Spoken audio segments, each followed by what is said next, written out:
매번 라디오 생활에서 만나요? 아니 근데 조태현의 생생경제가 그렇게 좋다며?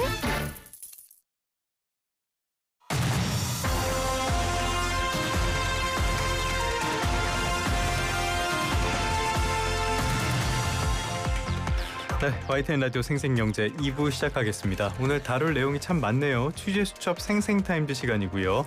오늘은 2대1의 김정남 기자, 더구로의 오소영 기자 두 분과 함께하겠습니다. 두 분 어서 오십시오. 네, 안녕하세요. 네, 안녕하십니까. 지난 한 주에 오 기자가 잠깐 자리를 비웠는데 어디 좋은 데 갔다 왔습니까? 그냥 친정 집에. 친정이 어디입니까? 제주도입니다. 안 더웠어요? 괜찮아요? 바람이 많이 불어가지고.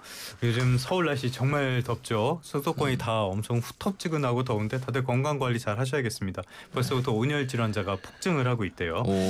자, 이제 본격적인 이야기로 들어가서요.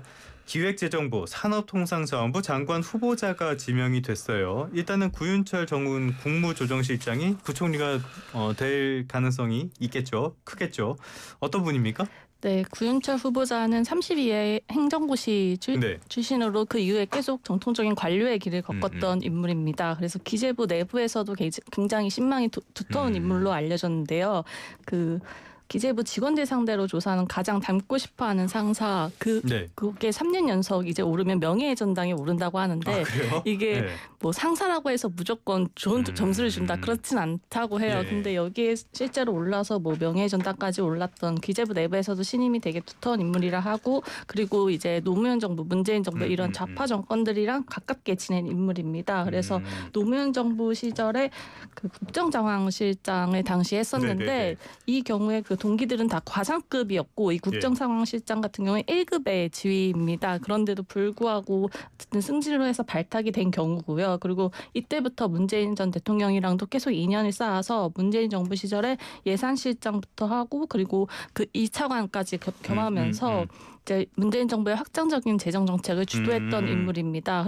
그래서 뭐 이재명 후보 같은 경우 후보 시절에도 이 대선 캠프에서도 같이 계속 활동했던 인물들이기 때문에 그 기재부 출입 기자들 사이에서는 이게 뜻밖의 인사는 아니다. 좀 예상됐던 인사였다. 이렇게 평가가 나오고 있습니다.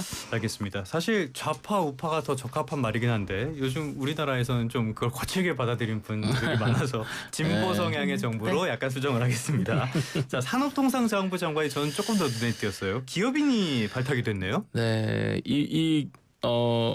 김정관 사장님, 김 후보자님은 개인적으로 저도 공직 계실 때 인연이 좀 있는 분인데 모르는 사람이 없어. 사실 이분은 기업인이라고 하긴 좀 그렇고요. 이분은 원래 정통 관료 출신입니다. 쉽게 말해서 간단하게 얘기해서 기재부 종합정책과장 했던 그러니까 그때 이제 두산 가시기 전까지는 정말 초엘리트 코스를 거쳤던 분이고 분명히 이분은 더 이제 1차관에서 이제 장관까지 갈 거다 이런 얘기도 많이 했었는데 갑자기 2018년도에 두산으로 갔는데 보통 이제 기재부 관료들이나 이런 관료분들이 가면은 뭐 IR이나 경영연구원, 뭐 경제연구원 이런 쪽으로 가는데 이분도 경영연구원 처음 갔거든요. 근데 2022년에 보니까 두산 에너빌리티에서 핵심이죠. 그러니까 마케팅 담당 사장으로 이동을 했더라고요. 그러니까 뭐 예를 들면 두산에너빌리티가 SMR 같은 거 많이 하잖아요. SMR 관련된 뭐 국제 협력이라든가 뭐 회사의 주요 성과들이 대부분 이분의 손을 거쳤다. 이렇게 봐도 될 것 같고 이 두산에너빌리티 이끌고 뭐 최소 두코바니 원전 그 신규 건설 사업수죠. 이게 아주 대표적인데 이분이 보면은 사석에서 만나보면 굉장히 영민하신 분이고 한데 또 굉장히 또 그러니까 열려 있는 분이시기도 하거든요. 그래서 그 산업통상자원부가 지금 뭐 산업정책을 이전과는 다르게 굉장히 적극적으로 해야 되는 그런 굉장히 중차대한 상황인 것 같은데 이런 정책들을 좀 잘 기업과 관료 경험이 있으시니까 잘 해나가실 수 있지 않을까라는 생각이 듭니다. 뭐 우리나라 관료분들 만나보면 다들 엄청 영민합니다. 대단한 분들이에요. 이게 참 그래서 개헌이 필요하다고 생각하는 게 또 다른 얘기니까 자 이제 다시 다른 이야기로 가보도록 하겠습니다. 우리의 주인공이라고 할 수 있는 트럼프 이야기를 안 해볼 수가 없겠는데 트럼프가 이 상호관세 유예 이 부분에 대해서 이제 7월 8일이니까 정말 얼마 남지 않았잖아요. 여기에 대해서 또 한마디 했네요. 네, 트럼프 관세 정책이 계속 오락가락이다 이런 얘기 많이 하는데 요새는 이제 백악관조차 모르고 있다 이런 좀 평가를 할 수 있을 것 같습니다. 그래서 백악관 대변인이 원래 26일에 브리핑할 때만 하더라도 8일보다 더 미뤄질 수 있다라는 얘기를 했었고요. 그리고 그 스콧 베선트 재무장관도 9월 1일 그 노동절까지 완료를 하겠다 이렇게 발표하면서 미뤄질 거다라는 이야기가 좀 컸었는데 트럼프 대통령이 또 다시 전혀 다른 입장을 내놨습니다. 그래서 27일 발표한 거 보면은 200개 국가랑 협상을 해야 되는데 다 할 수는 없다. 빨리 진행하고 싶다. 그래서 이제 서한 보내겠다. 그러니까 바로 관세 발효하겠다는 뜻이죠. 그렇게 얘기를 했고 또 어제는 더 강경한 발언을 내놔서 모든 국가에 서한을 보내겠다고 하면서 예외는 없다는 걸 다시 또 예고를 했습니다. 그래서 최대 50%까지 관세를 물릴 수 있겠다라고도 이야기를 했거든요. 그래서 이 부분이 어떻게 될지 또 긴장하면서 지켜봐야 되는 상황입니다. 트럼프 행정부에서 일하는 건 정말 힘들 것 같아요. 뭐 분 단위로 말에 이 뉘앙스가 바뀌니까. 그런데 김 기자님 보시기에는 정말로 이 8일에 서한을 보낼 것 같습니까? 치킨인 트럼프가? 이것도 저도 방금 앵커님께서 방금 말씀 주셨듯이 보통은 원래 이제 그 밑에서 논의를 충분히 거친 다음에 위에 보고를 하는 식으로 해서 우리나라 같은 경우는 그렇게 하는데 트럼프 같은 경우는 제가 정확히는 모르겠습니다만 그냥 시시각각 자기 생각대로 이렇게 얘기하는 것 같아서 이것도 아직 지금 7월이 안 됐잖아요, 저희가. 좀 기다려봐야 될 것 같습니다. 왜냐하면 그 사이에 또 워딩이 나오기 때문에 트럼프 무슨 워딩이 나올지 몰라가지고. 저는 그래서 간밤에 이렇게 아침에 일어났을 때마다 트럼프의 그 트루스 소셜 이거 폐쇄해버리고 싶다. 저도 그 메일 보고 있는데 하도 올려대니 아무튼. 자, 그런 상황에서 여한구 산업통상자원부 통상교섭본부장 미국 다녀왔고 어제 귀국했죠. 성과가 있었답니까?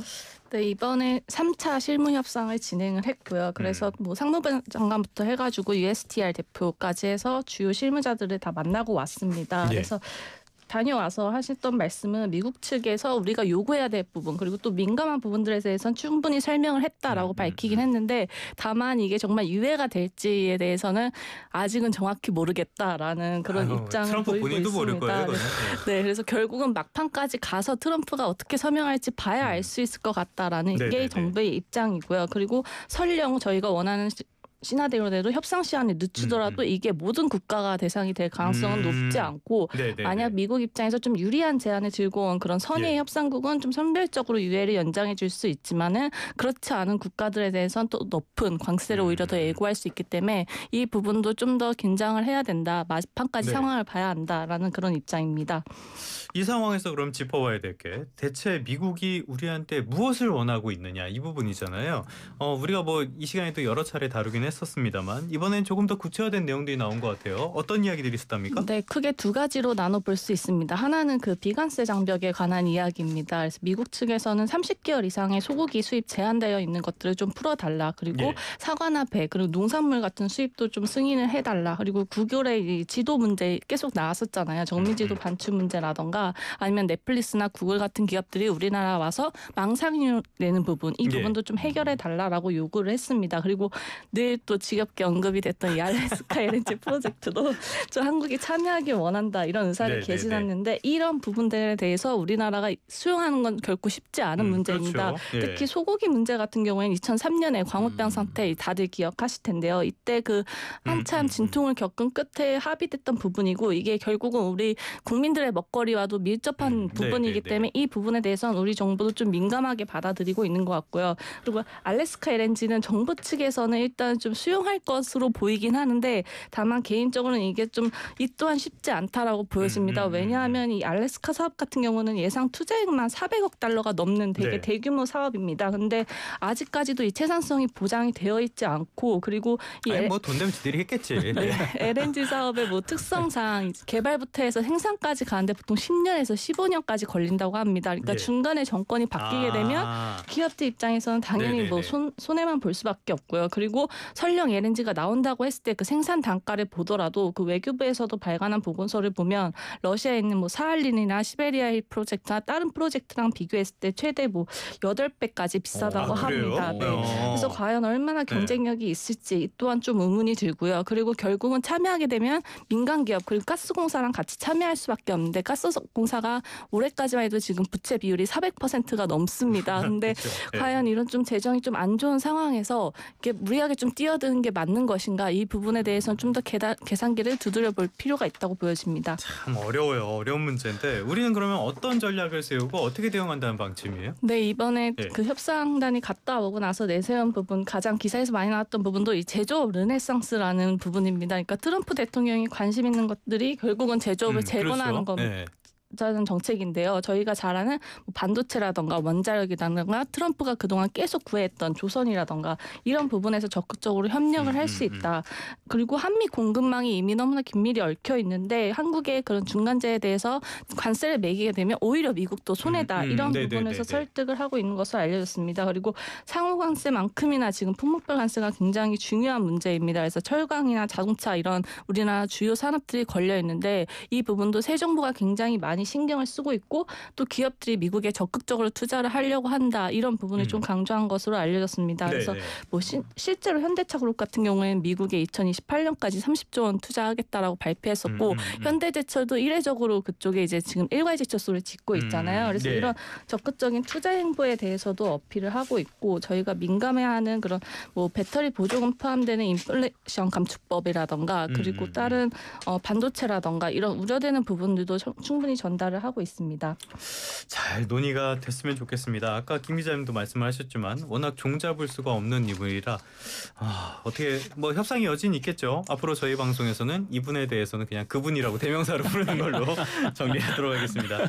주제 한번 바꿔보죠. 우리 그 새 정부의 굉장히 좀 논란이 될 수 있는 라기보다는 이견이 많이 갈리는 정책 가운데 하나가 에너지 정책인데 이번에는 원전 이야기를 좀 해봐야 될 것 같아요. 고리 1호기 원전 해체 결정이 내려졌다. 해체 절차가 본격화된다. 어떤 내용입니까?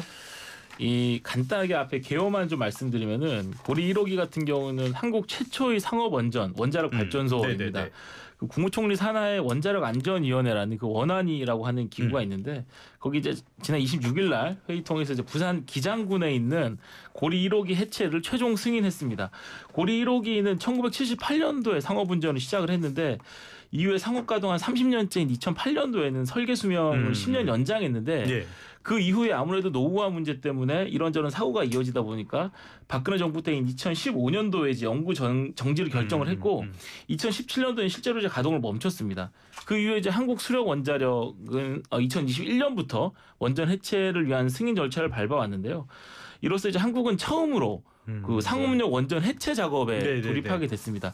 이 원전 해체라는 게 정말 어려운 작업이어서 제가 뒤에 설명드리겠지만 이 상업용 원전을 실제로 해체해본 나라는 미국이 유일할 정도로 정말 쉽지 않은 그런 작업입니다. 야, 이건 그럼 완전히 새로 가는 길이라고도 볼 수가 있겠는데. 그렇죠. 자, 원전 해체 이거를 왜 하는 겁니까? 이 원전은 이 핵분열을 이용해서 전기를 만드는 발전소를 말하는 건데 이제 인류가 처음에 원전 그 핵분열 연쇄 반응 이걸 발견했다는 게 1942년도거든요. 그다음 그 이후에 이제 아무래도 원전이 경제성이 높다 보니까 한 1960, 70년대 원전 붐이 일었습니다. 한국 고리 1호기도 마찬가지로 1970년대 지금 새로 상업 가동 시작했잖아요. 우리가 이제 아파트 같은 거 보면은 이 재건축할 때 한 40년 넘어가면 특히 1960, 70년대 지은 아파트 보면은 재건축액이 나오잖아요. 누가 봐도 이제 노후한 녹물 눈으로 나오고 보이는 거니까. 근데 원전 같은 경우는 우리가 뭐 찾아가서 볼 수 있는 게 아니니까 아직은 좀 체감이 덜하실 텐데 원전도 마찬가지입니다. 그 원전 붐이 일었던 시기 이후에 뭐 한 40년, 50년 이렇게 넘게 지나다 보니까 해체 얘기가 계속 나오는 건데. 맞아요. 저 사람도 저도 이제 50년 가까이 쓰다 보니까 뭐 조금씩 삐걱거리기 시작하더라고요. 여기에 더해서 원전 같은 경우는 방사능 유출 그 안전 문제가 있죠. 그러니까 물론 극단적인 경우지만 뭐 체르노빌이나 후쿠시마 이런 후유증이 얼마나 큰지는 잘 알고 있잖아요. 그러니까 원전 해체 역시 그만큼 어렵습니다. 그러니까 그 재건축 위해서 우리가 아파트 허물 때 보면 저거 언제 허물어서 언제 올리냐 이런 생각을 하는데 원전 해체는 이 방사능에 오염된 물질들 그러니까 작업할 때 뭐 예를 들어 장갑이라든가 작업복 이런 저준위 폐기물이라고 하는데 이것부터 시작을 해서 방사능의 안에서 노출된 뭐 금속, 콘크리트 다 마찬가지고 이 사용 후 해결료 그 자체 이거 고준위 폐기물 이것도 마찬가지 이거를 주변에 노출이 되지 않게 밀폐를 해서 그대로 특히 중저분해 폐기물 같은 경우는 경주해제 방패장이 있거든요. 거기로 또 옮겨야 되고 사용 후 해결료 같은 경우는 이제 그 고준위 방사선 폐기물 처리 시설을 지금 정부가 마련하고 있는데 거기다 또 따로 밀폐해야 되고 이런 여러 가지 문제가 있어서 이렇게 걸릴 시간을 지금 정부에서는 한 12년 정도 이렇게 보고 있는데 제 생각에 더 걸릴 수도 있을 12년. 것 같은데 네. 정말 이건 말 그대로 도전입니다. 도전. 네. 한국 원전기 업계 입장에서는. 그럼 어떻게 보면 12년 만에 한다 그래도 그것도 대단한 성과라고 볼 수가 있겠네요. 그렇죠. 네, 지금 뭐 지난해부터 원전 재염 작업을 한다 그러는데 이거는 뭡니까?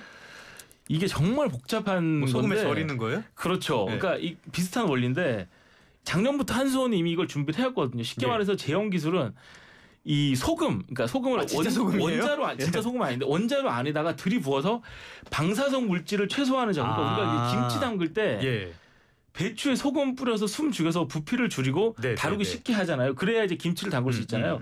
그거하고 똑같은 원리입니다. 그러니까 이 원전을 해체하려면은 결국 원전 해체 작업자가 안에서 해야 되는 건데 그 해체 작업자도 피폭의 위험이 있고 그걸 최소화해야 되고 안전한 해체를 하려면은 방사성 물질이죠. 화학약품으로 최소화하는 그런 작업입니다. 그러니까 해체가 마무리된 다음에는 이 고리 1호기를 어떤 식으로 활용할지는 아직 명확하지는 않는데 그 원칙대로라면 이제 녹지대로 원래 조성을 해야 되는 거거든요. 미국 같은 데 보면은 아예 그냥 녹지대로 조성을 하는데 이 고리 1호기 부지 같은 경우는 국가 안보 시설로 지정된 2호기, 3호기, 4호기가 1호기가 맞닿아 있거든요.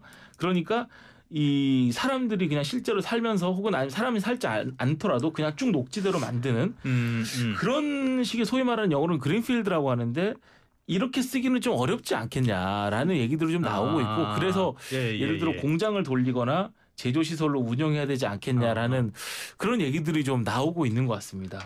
근데 기분상 거기 공장 생기고 그러면은 직원들이 거기서 일하기 좀 기분상 안 좋을 것 같은데. 그래서 제조 AI 사람을 최소화하는 식으로 이렇게 하면 충분히 가능할 거라고 생각합니다.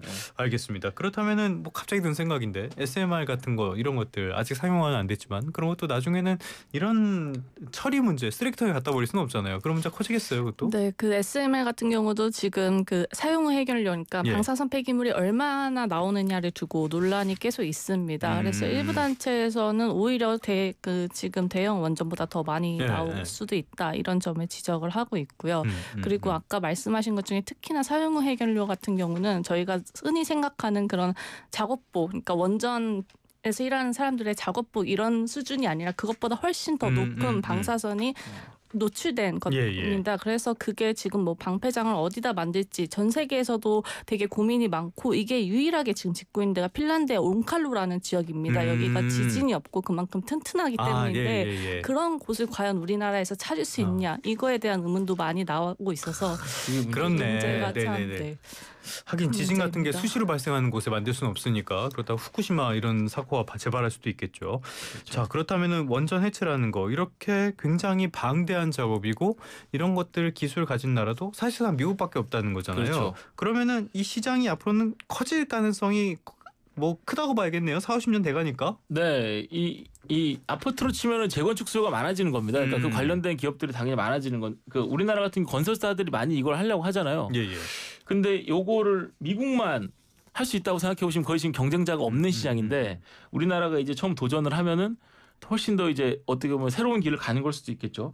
지금 지난해 기준으로 해가지고 고리 1호기처럼 이제 영구 정지한 원전이 21개국에 거쳐서 한 209기에 이르는데 이 중에 해체가 끝난 게 21기뿐입니다. 그러니까 이것도 거의 미국에 있는 데고 2050년까지 운전 건설 중에 479기의 원전 중에 상당수가 이제 한 40년에서 한 80년 정도 운전 기간을 마치고 영구 정지할 예정이니까 지금 고리 1호기 요거 해체 비용 아직 추산일 뿐입니다만 한 1조 원 정도 생각하고 있거든요. 그러니까 산수해 보면 한 500조 원 정도 이상이 나오는 겁니다. 노다지네 이것도. 그렇죠. 그러니까 한국 입장에서는 지금 원전 수출해본 뭐 아랍에미리트나 뭐 체코 등이나 이런 데 경험이 있잖아요. 그러니까 원전 수출해서 건설, 운영 요거는 우리가 경험이 있는데 해체까지 우리가 만약 경험을 갖게 된다. 그러면은 턴키로 한 방에 그냥 전주기 서비스를 제공할 수 있는 그런 경쟁력을 갖게 되는 것이니까 한국 입장에서는 안 그래도 요즘에 뭐 산업계 어렵다 이런 얘기 많이 하지만 좀 실용적인 관점에서 요 시장을 좀 키워서 경쟁력 키울 필요 있겠다. 이런 지금 얘기들도 많이 나오는 것 같습니다. 말씀하신 대로 뭐 석화도 어렵다, 반도체도 이제 끝나간다, 네. 막 이런 이야기들 많으니까 네. 새로운 이런 영역에도 우리가 도전을 네. 해서 성과를 냈으면 좋겠습니다. 네. 자, 앞서 잠깐 이야기를 했는데 산자부 장관에 김정관 두산 에너빌리티 사장이 지명이 됐는데요. 두산 에너빌리티 하면은 원전 생각이 먼저 나는 그렇죠. 그런 쪽이잖아요. 그렇다면은 이거는 이재명 정부가 예전에도 이야기를 했었지만 탈원전 쪽이랑은 좀 거리를 둔다 이렇게 봐도 되는 거 아닙니까? 네, 그 아직 예단하기 좀 이른데 두산 네. 에너빌리티 같은 경우는 문재인 정부 때 탈원전 정책을 아주 강하게 드라이브를 걸었잖아요. 데미지 많이 받았죠 그때. 네. 그때 굉장히 좀 어려웠습니다. 예. 근데 요번 인사 때 김정관 사장을 한 걸 보면은 극단적인 탈원전 정책은 하지 않겠다. 원래는 후보 때는 감원전이라고 표현을 했었죠. 근데 이것도 조금 더 이제 완화해서 원전하고 에너지 소위 말하는 믹스 정책으로 가겠다라는 메시지 아니냐라는 메시지로 보이고 뒤에 말씀드리겠습니다만 AI 3강으로 해서는 이 탈원전으로는 이게 각이 잘 안 나옵니다, 사실은. 그렇죠. 왜냐하면 네. AI라는 게 전력 없이는 전기 에너지 없이는 작동이 되지 않기 때문에 원전 같은 경우는 반드시 필요한 그런 산업이라고 보여지고요. 특히 이제 두산에너빌리티 같은 경우는 2021년도에 그 사용 후 해결료로 운반하고 저장하는 데 사용되는 그 특수 용기 캐스크라고 하는데 요걸 수출한 경험도 있고 그 외에 현대건설 같은 경우도 이제 원전 해체 프로젝트에 참여한 경험도 있어서 이런 기업들이 아무래도 좀 AI 3강 그 정책과 그다음에 탈원전을 조금 약간 누그러뜨리는 그런 정책 하에서 좀 주목받지 않을까라는 그런 생각이 듭니다. 네. 두산 에너빌리티 주가가 굉장히 오늘 많이 오르고 있습니다. 뭐 저도 체크는 안 해봤는데 아마 지금 많이 오르고 있겠죠, 당연히. 장 초반에 한 8% 오르다가 지금은 5%쯤 오락가락하고 있네요. 저는 왜 이런 생각을 못하는지 모르겠어요. 맨날 방송만 하고. 자, 문재인 정부를 이재명 정부에서 많이 반면교사를 삼고 있는 것 같습니다. 실용주의는 실용주의네요. 이런 것들이 성과를 좀 많이 냈으면 좋겠습니다. 지금까지 더구로의 오소영 기자 그리고 이데일리 김정남 기자와 함께했습니다. 오늘 말씀 잘 들었습니다. 네, 감사합니다. 감사합니다.